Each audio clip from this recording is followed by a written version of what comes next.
So we're in Clovis, California. We just finished installing a cold toilet here in the hall bath. You can see little fiberglass tub, tile walls, and then a single sink. This is next to the garage.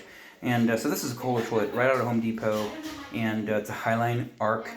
And this is their newest model line, and it's a kind of an elegant model line with the tank structure and whatnot. Anyways, in Kohler, trusted brand. We love setting these toilets. Got the canister style flush in there, so a 3-inch flush valve, two inch to a 2 1/8-inch glazed trapway, and of course, like I said, we trust Kohler.